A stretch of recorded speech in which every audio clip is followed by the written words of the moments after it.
காரணம் ஒரு திருத்தம் எப்பொழுதும் கொடுக்கிற பொழுது அன்றைக்கு ஏதாவது பிரச்சனை இருக்கும் என்று தான் சம்பந்தப்பட்ட உறுப்பினர்கள் எழுந்து அந்த திருத்தம் எங்களுக்கு ஏற்புடையதல்ல, அந்த திருத்தத்தில் இப்படி மாற்றம் செய்ய வேண்டும் என்று கருத்தை சொல்வதற்கு முழு உரிமை உண்டு. அன்றைய தேதியில் அன்னன்னைக்கு பிசினஸ் முடிஞ்சிடுது. அன்னைக்கு இன்னொன்று கூட அவர் கேட்கலாம், நீங்கள் திருத்தம் கொடுத்தீங்களே, முதலமைச்சர் அவர்கள் இந்த திருத்தத்தை ஏற்றுக்கொண்டு தீர்மானத்தை நிறைவேற்றுகிறார், அது எங்களுக்கு விளக்கமாக சொல்லுங்கள் கூட கேட்கலாம். அப்படியும் யாரும் கேட்கல. ஏன்னா இந்த திருத்தம் எங்களுடைய கழகத்தினுடைய தலைவர் அவர்கள் இன்னும் குறிப்பாக சொல்ல வேண்டும் என்று சொன்னால், வீரேந்திர பட்டேல் முதலமைச்சராக இருந்த பொழுது அன்றைய தினம் பொதுப்பணித்துறை அமைச்சராக எங்களுடைய நெஞ்சமெல்லாம் இருந்திருக்கிற அன்பு தலைவர் கலைஞர் அவர்கள் பொதுப்பணித்துறை அமைச்சராக இருந்தார். அண்ணா அப்பொழுது முதலமைச்சர். அன்றையிலிருந்து இந்த காவிரி பிரச்சனை அன்றையிலிருந்து இது தொடர்ந்து பல்வேறு வகையில பல சட்ட போராட்டங்கள்லாம் நடைபெற்று அதற்கு பின்னால் உயர் நீதிமன்றத்திற்கு போய் உச்ச நீதிமன்றத்திற்கு போய் அப்புறம் ட்ரிபுனல் வந்து இப்ப அத்தாரிட்டி இருக்கிறது. இதற்கு பெரிய நெடும் இதற்கு பல்வேறு வகையில சட்ட போராட்டம் நடத்தி இருக்கிறோம். இது முழுமையாக திராவிட முன்னேற்ற கழகத்துக்கு தெரியும்.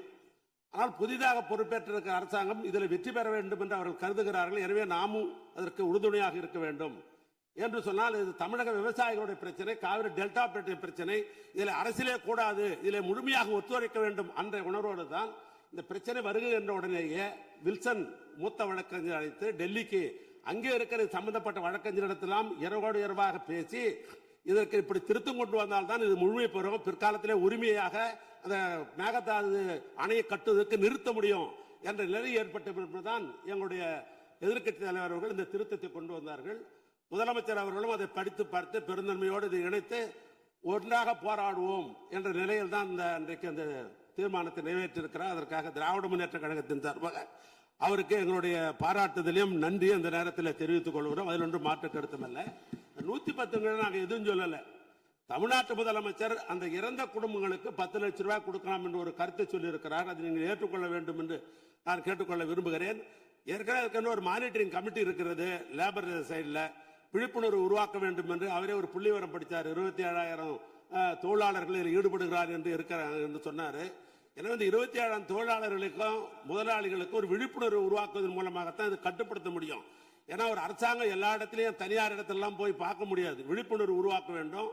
எங்களுடைய கழகத் தலைவர் சொன்னதை போல அந்த குடும்பங்களுக்கெல்லாம் 10 லட்சம் ரூபாய் பணமும் தர வேண்டும் என்று கேட்டுக்கொண்டு நாங்க ஜீரோ அவரில் கேட்கல. நம்ம மீண்டும் பெரும் சொல்றேன், ஜீரோ இல்லை அவர் இல்லை என்று ஏற்கனவே நாம் அலுவலக முடிவு செய்து விட்டோம். அப்படி வரல.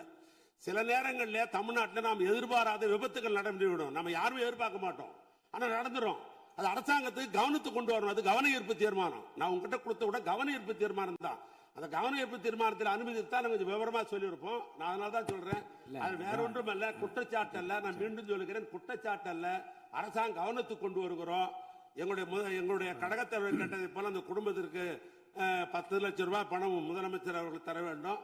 மீண்டும் சொல்லுகிறேன், எங்களுடைய தலைவர் எங்களுடைய சட்டமன்ற உறுப்பினர் அத்தனை பேரும் சார்பாக மாண்புமிகு முதலமைச்சர் இன்றைக்கு பிறந்த நாள் விழா, அவருக்கு எங்களுடைய திமுக சார்பாக முதல்ல நல்வாழ்த்துக்களை தெரிவித்துக்கிற அதே நேரத்தில் இந்த தொழிலாளர் குடும்பங்களுக்கெல்லாம் பாதிக்கப்பட்ட குடும்பங்களுக்கு ஒரு 5 லட்சம் ரூபாயும் இறந்த குடும்பங்களுக்கு 10 லட்சம் ரூபாய் பணமும் முதலமைச்சர் அறிவிக்க வேண்டும் என்று திராவிட முன்னேற்ற கழகத்தின் சார்பாக மாண்பு உறுப்பினர் வந்து இந்த 55 விதியின் கீழ் சொன்ன என்ன சொல்றேன்,